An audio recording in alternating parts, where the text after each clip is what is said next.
야고보서 1장 26절부터 27절까지 말씀 두 절만 제가 봉독하도록 하겠습니다.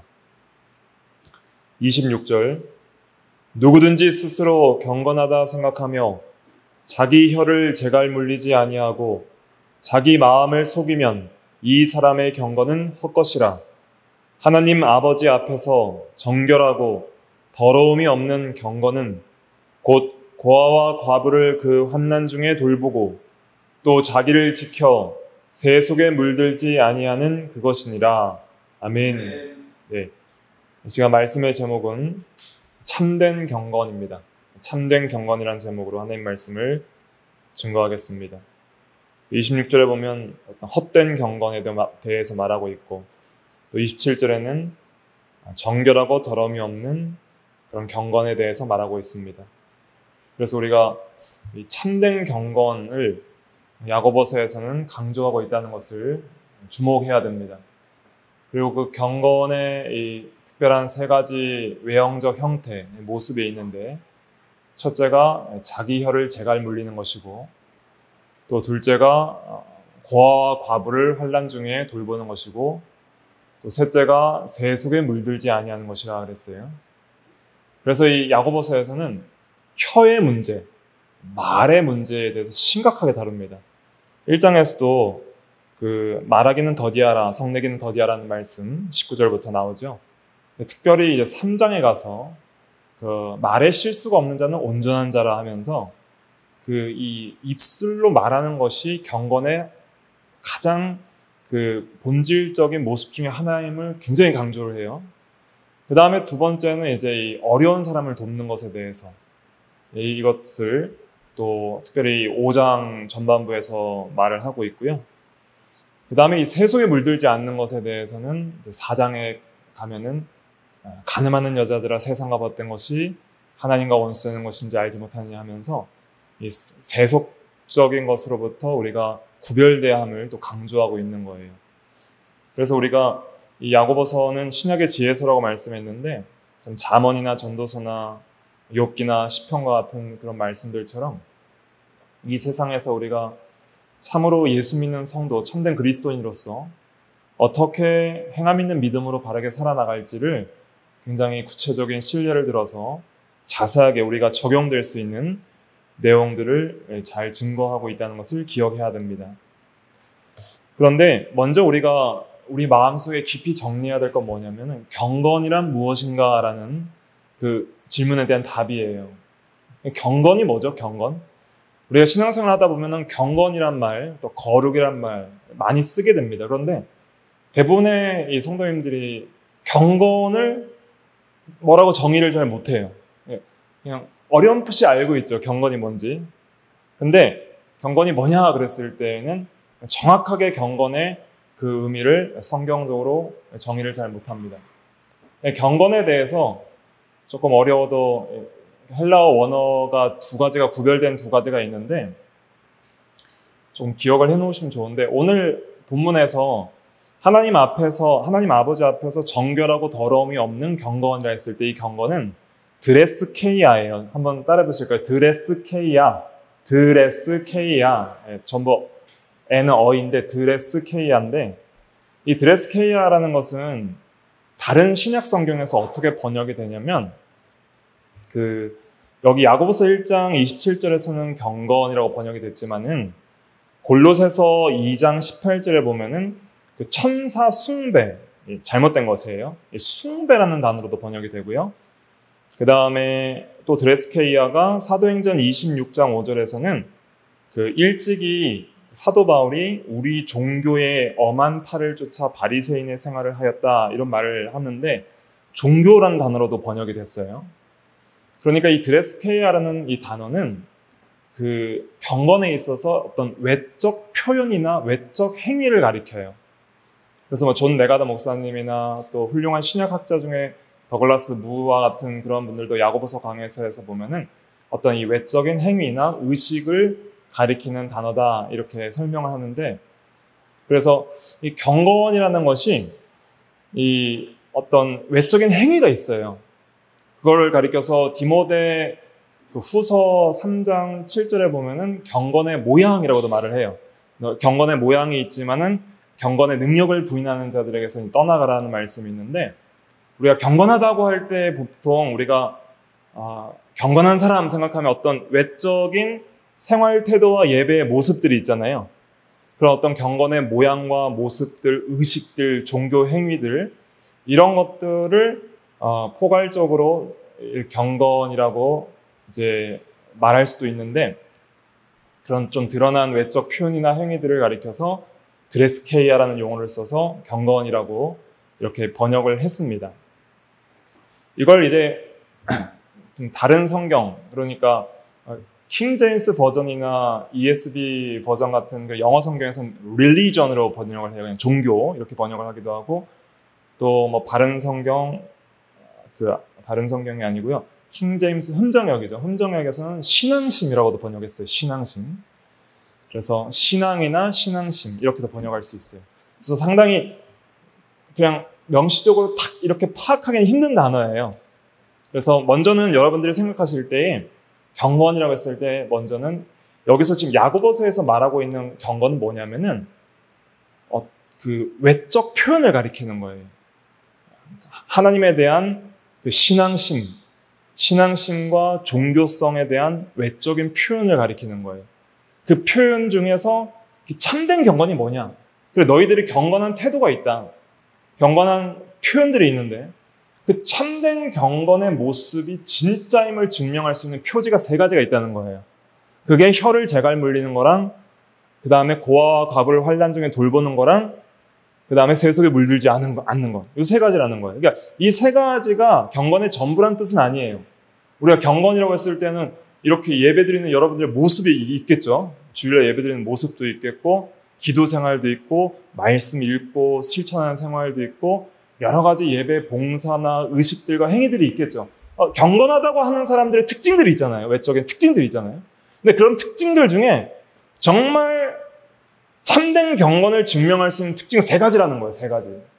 말, 그 다음에 어려움을 당한 이웃에 대한 돌봄, 사랑, 그리고 세속과 구별된 거룩함. 이 3가지라는 거예요. 3가지. 그걸 말하는 거예요. 그런데 이것과 더불어, 그러니까 드레스케이아라는 단어와 더불어서 여러분들이 꼭 알아야 될 한 가지 중요한 단어가 있는데, 그게 뭐냐면 유세베이아예요. 한번 따라해보실까요? 유세베이아. 예, 한번 찾아볼까요? 디모데전서 4장 7절 8절. 디모데전서 4장 7절 8절.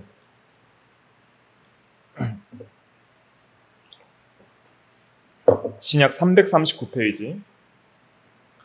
339페이지 디모데전서 4장 7절 8절 같이 한번 읽어볼게요. 시작. 망령되고 허탄한 신화를 버리고 경건에 이르도록 내 자신을 연단하라. 육체의 연단은 약간의 유익이 있으나 경건은 범사에 유익하니 금생과 내생에 약속이 있느니라. 예.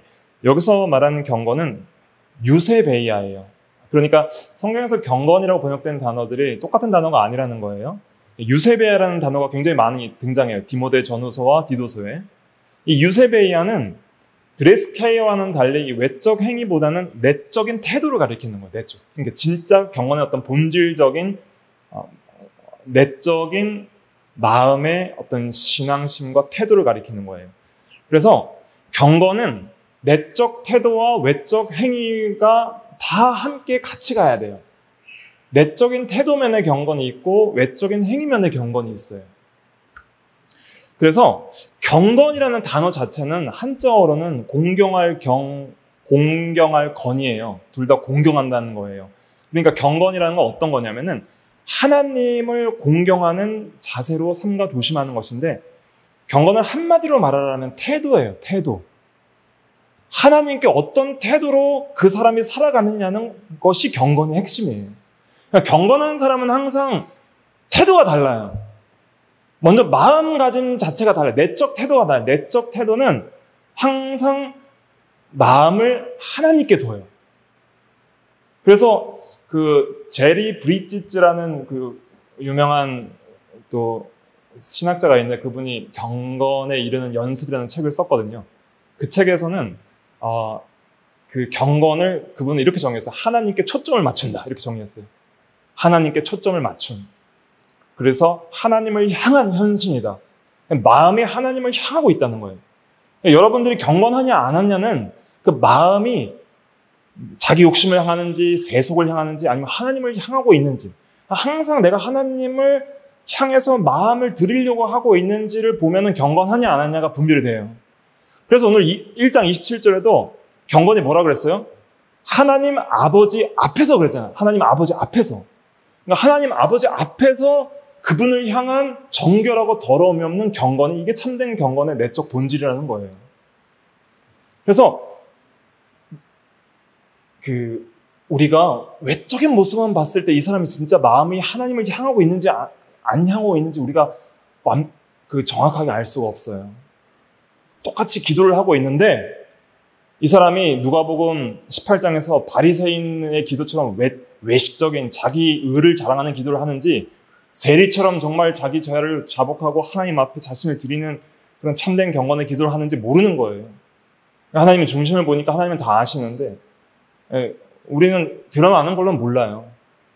경건의 진짜 중심은 하나님을 향한 내적인 태도, 하나님을 내 마음으로 하나님을 추구하고 하나님을 향하고 또 하나님께 초점을 맞추는 그런 내적 태도가 경건의 본질이고요. 그래서 그 경건에는 항상 하나님을 사랑하고 열망하고 소망하고 간절히 찾고 경외하는 것도 나와요. 그래서 구약 성경에 그 잠언의 여호와를 경외하는 것이 지식의 근본이라는 그 경외라는 단어를 이제 70인역에서는 헬라어로 번역할 때 그것을 유세베이아라고 번역을 했어요. 그걸 이제 경건과 경외를 같은 의미로도 이렇게 쓰기도 해요. 그래서 쉽게 말하면 마음을 하나님께 다 드리는 거예요. 열망, 사랑, 경외, 두려워함. 어떻게 하는지 마음을 하나님께로부터 향하는 것에서부터 좌로나 우로나 치우치지 않고 우상과 세속에 내 마음을 안 뺏기려고 계속 하나님을 갈구하고 추구하는 그 내적인 태도가 중요한 거예요. 이런 태도는 어디서 나오냐면 예수 그리스도를 믿는 믿음 안에서 하나님을 향한 사랑에서 나오는 거예요. 그래서 참된 경건은 반드시 참된 진리의 지식과 함께 같이 가는 것입니다. 그래서 디도서 1장 1절에도 보면 경건함에 속한 진리의 지식과 이런 말씀이 있거든요. 경건함에 속한 진리의 지식이 있다는 거예요. 그러니까 진리를 배우잖아요, 우리가. 진리를 많이 배워요. 배우다 보면 사람이 신앙심이 있는 사람이 돼요. 종교성이 있는 사람이 된다고요. 종교적 사람이 돼요, 사람이. 그래서 주일날 되면 예배에 모이는 거예요. 뭔가 교회 생활을 하기 시작해요. 교리를 많이 배워서 진리의 지식이 있고 예배 드리고 기도도 곧잘 해요. 찬양도 잘해요.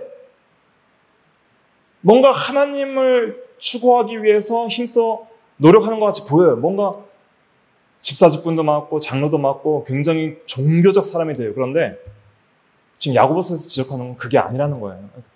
그게 진짜 경건이 아니다. 참된 경건 세 가지가 있어야 되는데 뭐예요? 입을 재갈 물리는 거랑 고아와 과부를 환난 중에 돌보는 거랑 세속에 물들지 아니하는 것, 그것이라. 그게 진짜 하나님 앞에서 정결하고 더러움이 없는 경건이다. 만약 이게 없으면은 너희들의 종교성, 종교생활, 교회생활 그거 다 헛것이다. 이렇게까지 말씀하고 있는 거예요. 그러니까 내적인 태도와 외적인 행위가 다 통합적으로 경건이 돼야 돼요. 그래서 그 알포드라는 어떤 학자는 그 유세베이아가 외적으로 드러난 게 드레스케이아다 이렇게까지 말을 했어요. 그러니까 야고보서 1장 27절에서 말하는 드레스케이아는 외적으로 드러난 것이고 그 다음에 그것의 본질적인 것이 이제 유세베이아, 디모데전서 4장 7절 8절에서 말하는 유세베이아가 좀 내적 본질적인 경건이다 이렇게 좀 구분을 하기도 합니다. 아무튼 이런 전체적인 어떤 그 이해를 가지시고 경건이라는 단어를 집중을 하셔야 돼요. 그래서 경건이 이렇게 하나님에 대한 내적 태도와 외적 행위로 우리가 구분할 수 있구나. 이렇게 생각을 하시고 오늘 본문을 돌아오셔서 그 1장 26절 같이 한번 읽어볼게요. 시작. 누구든지 스스로 경건하다 생각하며 자기 혀를 재갈 물리지 아니하고 자기 마음을 속이면 이 사람의 경건은 헛것이라. 예. 여기 보세요. 누구든지 스스로 경건하다 생각한다 그랬어요. 여러분들은 자신이 경건하다 생각하세요? 경건하다 생각하는 기준이 뭐냐는 거예요. 그러니까 이제 종교 생활, 외적 태도, 행위, 이것으로 사람들이 자신을 경건하다 생각하는데, 그래서 스스로 경건하다 생각하지만은 혀를 재갈 물리지 아니하면은 그 사람의 경건은 스스로 자기를 속이는 거라는 거예요. 네가 스스로 경건하다 생각하는 그것이 너를 속이는 것이다. 너는 경건하지 않다는 거예요. 왜냐하면 네 혀가 너의 경건성을 증명하기 때문이라는 것이죠. 그 혀를 재갈 물린다는 것은 그 말에게 쓸 때는 이제 말이나 소를 이렇게 입에다가 어떤 막대기를 끼워서 그 통제하는 걸 가리키죠. 그래서 곱비를 메어서 통제하는 걸 가리키는데 사람에게도 재갈 물린다는 표현을 써요. 그래서 소리나 말을 하지 못하도록 사람의 입에 물리는 물건을 재갈이라고 해요. 그 재갈에 대해서 이제 3장에서 더 자세하게 다루어요. 그래서 혀를 함부로 놀리지 못하도록 이 혀를 제어하는 것을 가리켜요. 재갈 물린다는 것을. 그래서 우리가 혀를 잘 제어해야 되는데 왜 혀를 제어해야 되냐면 그걸 잘 아셔야 되는데 혀는 생각을 나타내는 매체예요. 그러니까 내 마음속에 있는 것이 가장 잘 드러나는 것이 말이에요. 그러니까 여러분들의 인격과 인생은 말로 좌우된다고 해도 과언이 아니에요. 왜냐하면 사람들이 이 세상을 살아가면서 인생의 5분의 1을 평균적으로 말로 쓴다 그래요. 여러분들의 인생의 5분의 1이 말로 구성되어 있어요. 그럼 내가 누구고 내가 어떻게 살았냐는 내가 한 말로 결정이 되는 거예요. 내가 한 말이 나이고 내가 한 말이 나의 인격이고 내가 한 말이 나의 인생이에요. 그러니까 그 사람의 경건이나 종교 생활도 이 삶이라는 것도 하나님에 대한 생각과 태도에서 나오거든요. 이런 걸 진리로 잘 생각하셔야 하는데 하나님을 내가 어떻게 생각하느냐에 따라서 삶과 태도가 다 달라요. 말도 다르고. 하나님을 경외하고 하나님이 살아계심을 믿고 하나님을 두려워하는 자는 하나님 앞에서 살 것이고 어리석은 자는 하나님이 모든 사상에 없다 그런다 그랬어요. 시편 4절에 보면은 교만한 자는 이르기를 하나님이 이를 감찰하지 아니하신다 하며 그의 모든 사상에 하나님이 없다 하느니라. 모든 사상에 하나님 없이 살아가는 사람의 삶이 있고 모든 사상에 하나님이 나를 감찰하신다 하는 사람의 삶이 있어요. 하나님 중심의 사람이 경건이에요. 경건. 하나님 중심의 삶이 경건이에요. 그래서 그 말이라는 것도 하나님 앞에서 살아가는 사람의 말이 다르고 하나님 없는 사람의 말이 다른 거예요. 그래서 예수님께서는 마태복음 12장 34절에 마음에 가득한 것을 입으로 말함이라 그랬어요. 이것도 한번 찾아볼게요. 마태복음 12장 34절. 이건 외우기 쉬우니까 1, 2, 3, 4예요. 1, 2, 3, 4. 마태복음 1, 2, 3, 4. 12장 34절.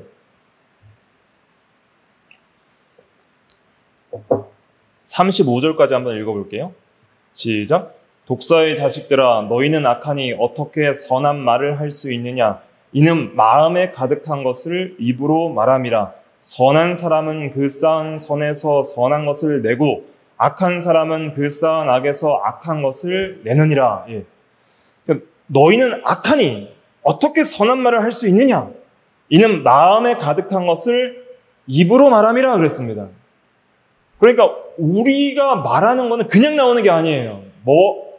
마음에 가득한 것이 입으로 나오는 거예요. 그러니까 여러분들이 무심코 하는 혼잣말, 꿈속에서 혼자 하는 말과 생각들, 마음속으로 혼자 하는 어떤 공상과 상상과 생각과 계획과 계략과 모든 어떤 의심과 상상, 여러 가지 소망, 인간은 계속 생각을 해요.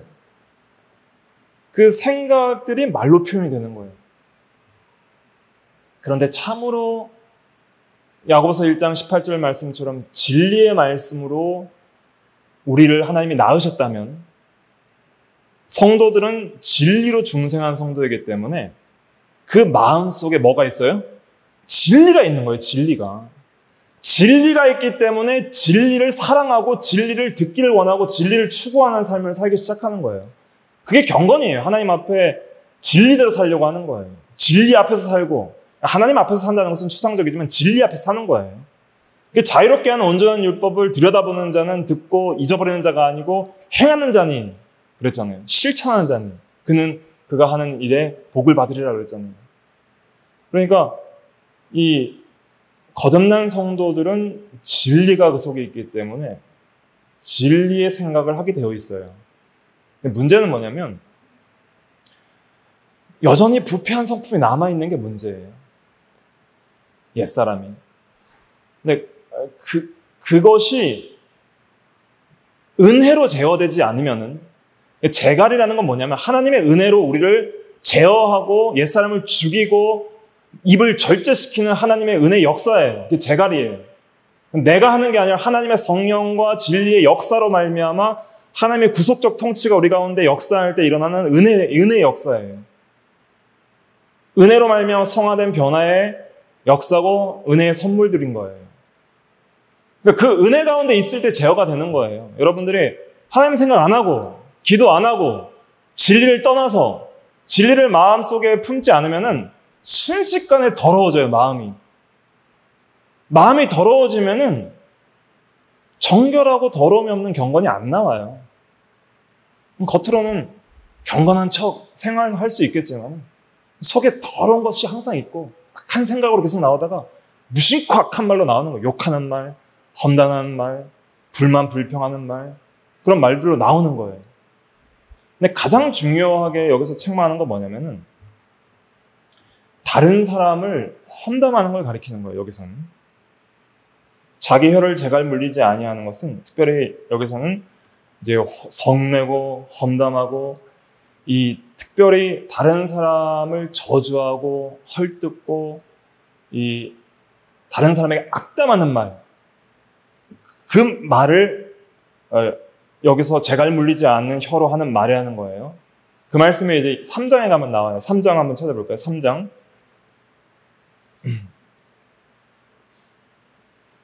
8절 9절. 3장 8절 9절 같이 읽어볼게요. 시작. 혀는 능히 길들일 사람이 없나니 쉬지 아니하는 악이요 죽이는 독이 가득한 것이라. 이것으로 우리가 주 아버지를 찬송하고 또 이것으로 하나님의 형상대로 지음을 받은 사람을 저주하나니 한 입에서 찬송과 저주가 나오는도다. 내 형제들아 이것이 마땅하지 아니하니라. 예, 그렇습니다. 혀로 우리가 찬송해야 되죠. 찬송은 뭐예요? 이게 드레스케이아예요. 경건의 외적 표현, 찬송. 종교 생활이죠. 오늘도 찬양했잖아요. 찬양 부르고 나서 예배 시간에 예배 드리면서 앞에 있는 형제를 보고 저 인간은 왜 저렇게 살까 하면서 속으로 저주하는 거예요. 험담하고 생각하는 거예요. 그러다가 나중에 심하면 이제 뒷담화로 나오기도 하고, 그걸 지금 가리키는 거예요. 이런 경건은 헛되다. 네가 찬송하는 경건의 모양, 그거 거짓이다. 왜? 네 입으로 형제를 저주하기 때문이다. 그거 혀를 제갈 물리지 않은 것이다. 이걸 지금 지적하고 있는 거예요. 그래서 이 혀를 제갈 물리는 것은 굉장히 중요해요. 우리 마음속에 부패한 더러운 것들이 있고요. 더러운 생각들이 있어요. 그건 내 안에 있는 내적 성향이고 자기 죄예요. 원죄에 의한 전적 부패한 성품과 더불어 자범죄로 말미암아 더 포악해진 나의 내적인 성향의 죄들이 있어요. 성향의 죄예요.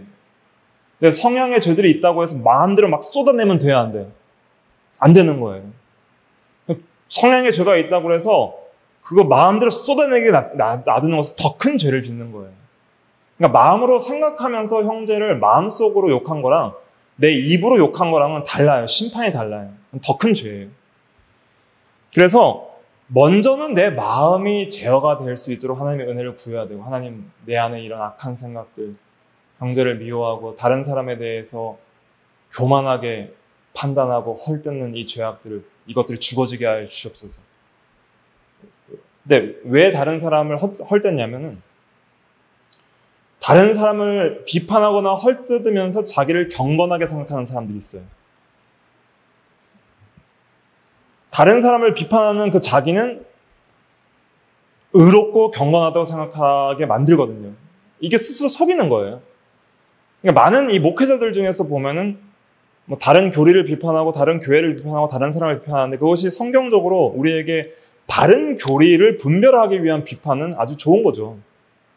근데 그냥 비판을 위한 비판, 또 자기만 의롭다고 생각하는 비판으로 그것이 간다면 그것은 자기를 속이는 거가 되는 거예요. 그러니까 우리가 어떤 비판을 할 때에도 매우 주의해야 되는 것이죠. 그리고 이 속에 있는 이러한 말들이, 속에 있는 어떤 악한 생각들이 내적으로도 죽어져야 되지만은 외적으로 튀어나오지 않도록, 이것이 함부로 튀어나오지 않도록 우리가 기도를 많이 하셔야 돼요. 다윗은 그것을 구했거든요. 제가 읽어드리면 시편 141편 3절에 보면 여호와여 내 입에 파수꾼을 세우시고 내 입술의 문을 지키소서 그랬어요. 입술에 하나님 파수꾼을 좀 세워주세요. 입술의 문을 좀 지켜주셔서 함부로 말하지 않도록 도와주세요. 이렇게 기도를 한 것이죠. 또 시편 39편 1절에 보면은 나의 행위를 조심하여 내 혀로 범죄하지 아니하리니 악인이 내 앞에 있을 때에 내가 내 입에 재갈을 먹이리라 하였도다. 다윗이 이렇게 말했거든요. 특별히 악한 자가 있을 때 우리가 악한 자에 대해서 말을 함부로 할 수 있어요. 악하기 때문에. 근데 잘못된 사람을 우리가 그 잘못된 사람의 행위를 지적할 때에도 조심해야 돼요. 정확하게 그 사람의 행위의 잘못과 또 죄악을 정확하게 지적할 수 있는 분별력이 있어야 되는데, 그 사람의 조그만 실수 때문에 그 사람의 인격 전체를 모독하는 것은 더 큰 죄를 범하는 거예요. 그 사람이 지은 죄보다 더 많이 험담하는 것은 더 큰 죄인 거예요.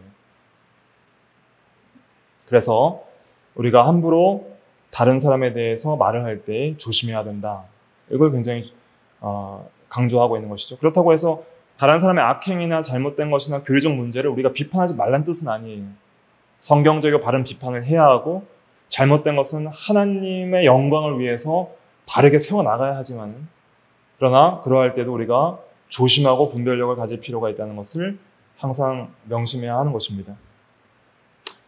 그 다음에 27절 말씀 같이 읽어볼게요. 시작. 하나님 앞에서 정결하고 더러움이 없는 경건은 곧 고아와 가부를 그 환난 중에 돌보고 또 자기를 지켜 새 속에 물들지 아니하는 그것이니라. 네. 하나님 아버지 앞에서 정결하고 더러움이 없는 경건이라 그랬어요.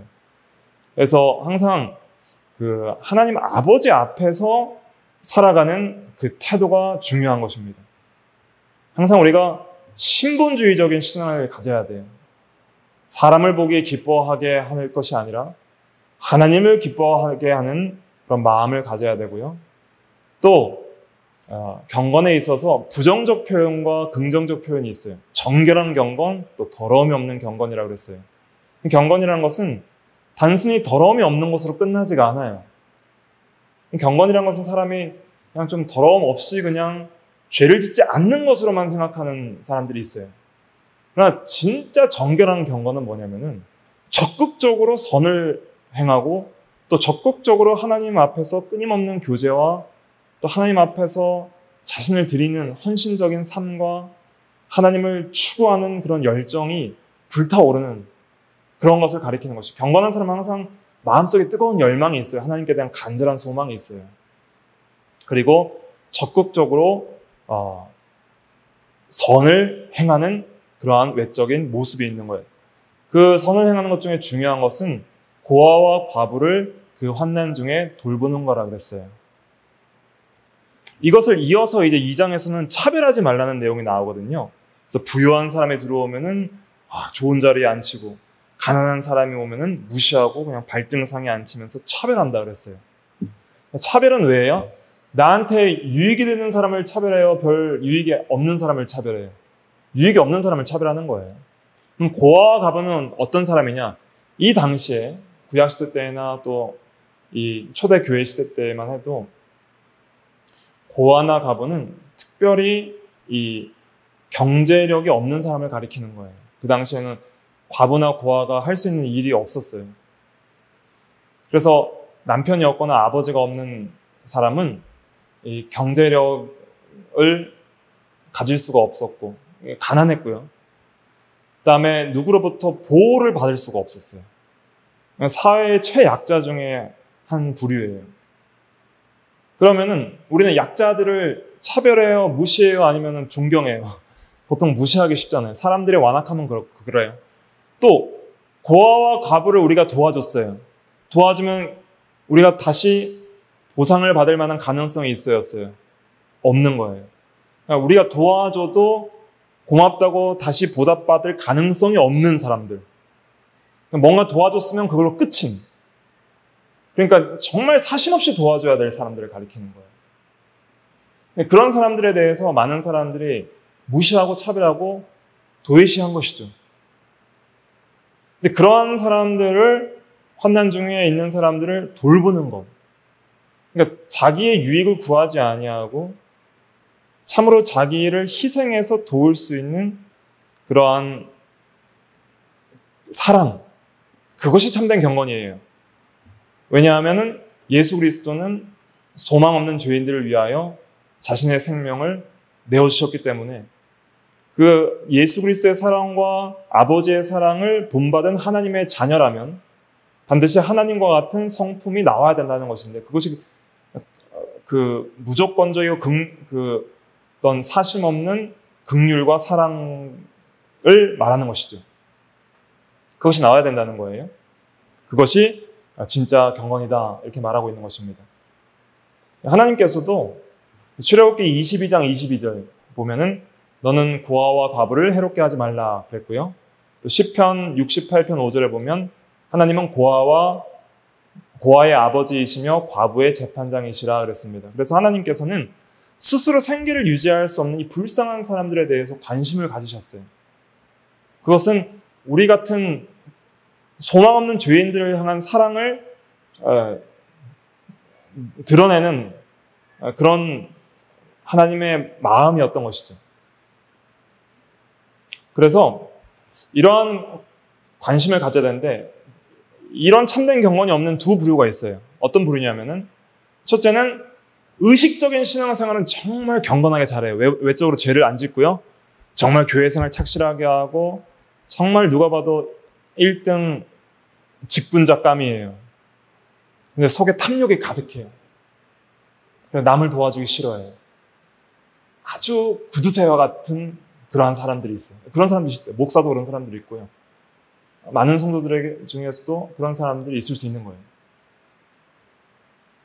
그러니까 의식적인 신앙의 경건의 모습은 있지만 속에 탐욕이 가득한 사람. 그건 참된 경건이 아니고요. 그 다음에 악하게 살아요. 더럽게 돈을 벌고요. 그런데 구제를 많이 하는 사람이 있어요. 그런 사람은 자기 악행을 구제를 통해서 뭔가 그 악행을 위안받고 덮으려는 사람들이에요. 이것도 잘못된 거예요. 그러니까 정말 내적으로 다른 사람을 사랑하고 어떤 물질적으로 다른 사람을 돕는다는 것은 자기 생명을 주는 것과 같아요. 왜냐하면 돈은 자기의 생명을 유지하는 수단이기 때문에 어떤 돈을 헌신한다는 것은 생명을 나누는 것과 같은 거예요. 그래서 그리스도의 마음을 본받아서 정말 다른 사람을 불쌍히 여기고 도와줄 수 있고 동정심을 가지는 것, 그것이 참으로 하나님의 자녀의 성품이다. 그게 참된 경건의 표시다. 이걸 말하고 있는 거예요. 그 다음에 세 번째는 세속에 물들지 아니하는 것이라 그랬어요. 자기를 지킨다 그랬어요. 마음을 지키는 것이고 세속에 물들지 않은 것이 참된 경건이다. 거기에 대해서는 야고보서 4장 4절 말씀 한번 읽어볼게요. 야고보서 4장 4절 말씀 같이 읽어보겠습니다. 시작. 가늠하는 여인들아, 세상과 벗된 것이 하나님과 원수됨을 알지 못하느냐? 그런즉 누구든지 세상과 벗이 되고자 하는 자는 스스로 하나님과 원수되는 것이니라. 네. 여기서 말하는 세상과 벗됐다는 이 뜻, 이것은 세상을 사랑한다는 뜻이에요. 그 헬라 원어적 의미는 사랑을 해라는 의미가 있어요.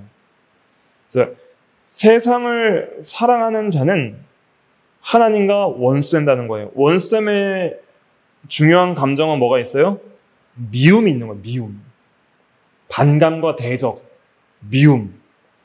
그러니까 세상을 사랑한다는 것은 단순한 게 아니에요. 세상을 사랑하는 것은 하나님을 사랑함이 없고 오히려 하나님을 원수처럼 미워하는 마음이 있다는 뜻이에요. 이것은 절대 양립할 수 없는 거예요. 이것을 가리켜서 간음이라고 말하는 것이죠. 네가 세상을 사랑하는 것은 하나님을 미워하는 것이다. 우상 숭배이고 영적 간음이라는 것이죠. 여기에 대해서 요한일서 2장으로 한번 가볼까요? 요한일서 2장에 보면은 중요한 요절이 있죠. 세상을 사랑하는 것, 벗된 것에 대해서 요한일서 2장 15절 16절 요한일서 2장 15절 16절 같이 읽어보겠습니다. 시작. 이 세상이나 세상에 있는 것들을 사랑하지 말라. 누구든지 세상을 사랑하면 아버지의 사랑이 그 안에 있지 아니하니 이는 세상에 있는 모든 것이 육신의 정욕과 안목의 정욕과 이생의 자랑이니 다 아버지께로부터 온 것이 아니요 세상으로부터 온 것이라. 네. 세상을 사랑하지 말라는 것은 세상에 있는 이 모든 물질 세계는 하나님이 창조하신 선한 것이기 때문에 타락해서 좀 악해졌다 할지라도 본질적으로는 그 자체가 악한 것은 아니죠. 근데 여기서 세상을 사랑하지 말라는 것은 어떤 의미냐면 이 세상의 사고방식과 행동방식과 그 가치관, 그것들을 사랑하지 말라는 거예요. 그래서 이 세상의 어떤 사고방식과 행동방식, 가치관의 그 3대 요소, 그 죄악된 마음의 3대 요소, 세상 사랑의 3대 요소가 뭐냐면은 육체의 정욕과 안목의 정욕, 눈의 정욕과 이생의 자랑이라는 거예요.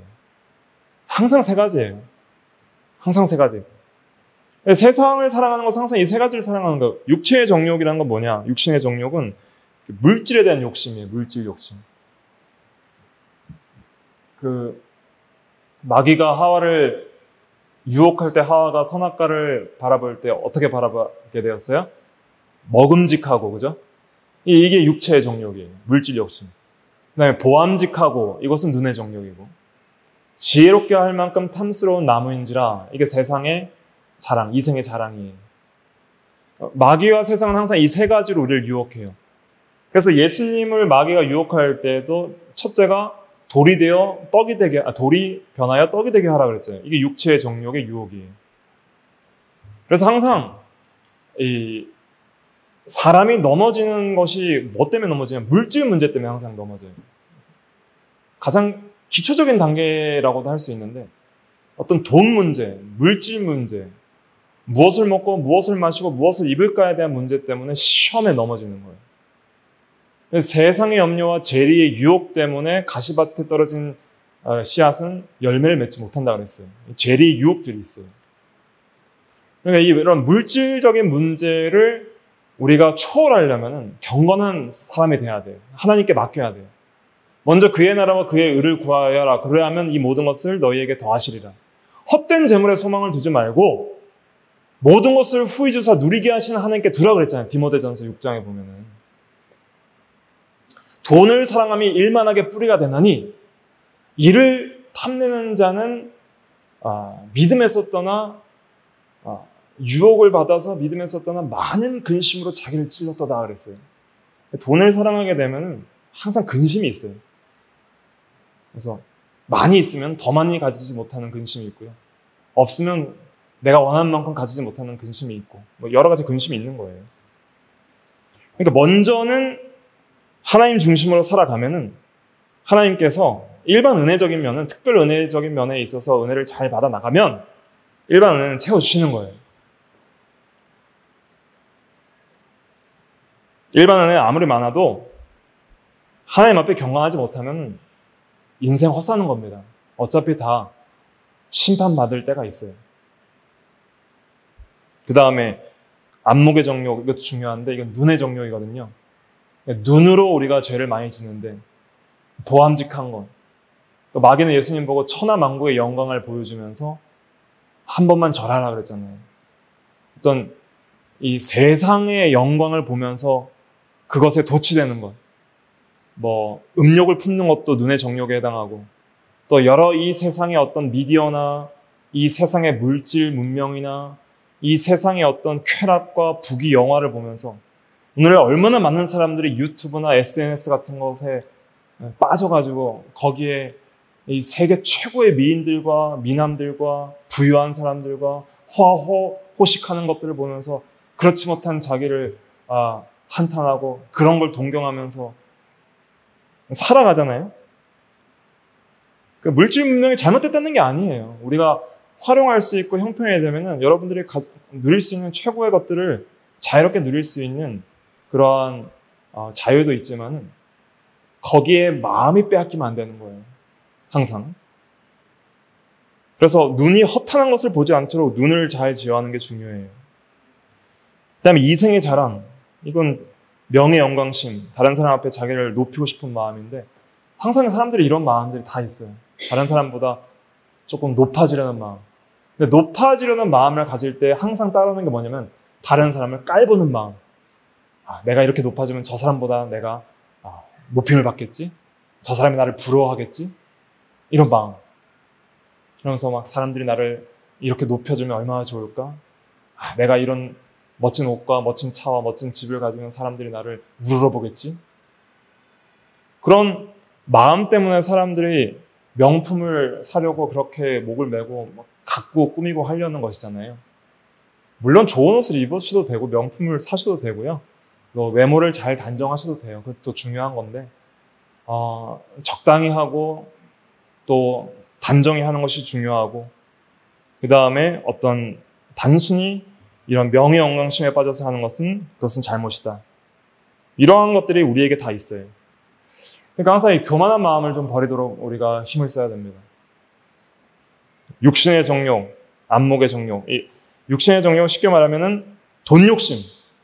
안목의 정욕은 쉽게 말하면 쾌락의 욕심이에요. 쾌락의 욕심. 즐길 거리에 대한 욕심. 이생의 자랑은 명예 영광심. 이 세 가지가 여러분들이 죽을 때까지 떠나지 않을 거예요. 명심하십시오. 죽을 때까지 이 세 가지가 우리를 괴롭히고 유혹해요. 그래서 결국에는 이 세 가지 중에 하나에 딱 걸려서 인생이 실패하거나 크게 망하는 길로 가는 분들이 많이 있는 거예요. 목사님들도 참 겸손할 때는 하나님의 은혜가 있고 참 하나님을 부족하게 의지하다가도 순간 교만해지면은 망하시는 분들을 많이 봤어요. 순간 교만해지면 하나님의 은혜를 거두세요. 여러분들의 인생의 성공 여부는 하나님의 은혜를 주시느냐 안 주시느냐에 있는 거예요. 야고보서에서도 그걸 강조하는데 4장 가보세요. 야고보서 4장에. 야고보서 4장 6절입니다. 같이 읽어볼게요. 4장 6절 시작. 그러나 더 큰 은혜를 주시나니 그러므로 일렀을 때 하나님이 교만한 자를 물리치시고 겸손한 자에게 은혜를 주신다 하였느니라. 예. 겸손하게 살지 않으면 하나님이 은혜를 걷어가시는데 그 교만한 자를 하나님이 물리치신다 그랬어요. 그러면 그 앞에 설 수 있는 자가 없어요. 그러니까 교만하면 망하는 거예요. 이걸 여러분들이 마음속에 성령으로 강하게 새기셔야 돼요. 한번 따라해 보실까요? 교만하면 망한다. 교만하면 망한다. 교만은 패망의 선봉이라 그랬어요. 교만하면 망하는 거예요. 그래서 항상 겸손하게 하나님을 의지하고 하나님 혀를 좀 제갈 물리게 해주십시오. 물질의 욕심, 쾌락의 욕심, 명예 영광심 들어오지 않도록 지켜주시고 이웃을 무시하지 않고 사랑할 수 있도록 도와주시고 새 속에 물들어 우리의 마음이 더러워지지 않도록 도와주시옵소서. 항상 하나님의 은혜를 구해야 돼요. 이 모든 것이, 이 모든 완전한 경건은 하나님의 은혜로 이루어지는 거예요. 하나님의 은혜의 역사가 우리 가운데 있을 때 이게 이루어지지 내 힘으로는 절대 되지 않아요. 이러한 지혜와 이러한 능력을 우리가 구해나가면 정말 행복한 사람이 됩니다. 그리고 인생을 가장 잘 사는 사람이 되는 거예요. 다 같이 기도하겠습니다. 거룩하신 하나님, 은혜와 사랑을 감사합니다. 하나님 앞에 정결하고 더러움이 없는 경건은 고아와 가부를 그 환난 중에 돌보고 또 자기를 지켜 새 속에 물들지 아니하는 그것이라 하신 주님, 또한 스스로 경건하다 생각하고 자기 혀를 제갈 물리지 아니하는 자는 자기를 속이는 것이고 그 사람의 경건은 헛것이라 하신 주님, 우리가 경건의 참된 경건의 외형적 표지는 이 세 가지임을 배웠사오니 우리 혀를 제갈 물리게 하시고 어려운 자를 불쌍히 여기고 도와줄 수 있는 사랑을 실천하게 하시고 새 속에 물들지 않게 하셔서 하나님 앞에 정결하고 더러움이 없는 경건으로 내적 태도인 유세베이아와 외적 형식인 드레스케이아가 잘 이루어지는 저희들의 신앙생활 될 수 있도록 은혜를 베풀어 주시옵소서. 감사하며 우리 주 예수 그리스도의 이름으로 기도하옵나이다. 아멘. 네.